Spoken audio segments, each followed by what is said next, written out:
Kung gusto mong gumanda ang 2026 mo kabayan, subukan mo tong Gintong Gabay o ang Gabay Ethnic version sa Lika Merchandise.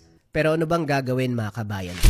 Halimbawa, may mga bagay ka na gustong marating or may mga kahilingan ka na gustong matupad ngayong 2026. Dapat klaro, ano ang kahilingan mo, ano ang gusto mong puntahan. So habang hawak-hawak mo yung Gintong Gabay mo o Gabay Medallion Ethnic, iisipin mo siya, imamanifest mo siya, assumption mga kabayan. So dapat klaro kung anong gusto. Pagkatapos nun mga kabayan, kung alam mo na kung anong gusto mo, kaya mo na siyang ipaliwanag, ano ang mga kailangan mong gawin para makuha ang bagay na gusto mo. Ano yung pakiramdam habang ginagawa mo yung mga steps para makuha yung bagay na gusto mo, dapat alam mo yung pakiramdam kabayan. Tigit sa lahat, ang pinaka-importante, ano ang pakiramdam kapag natanggap mo na yung kahilingan mo?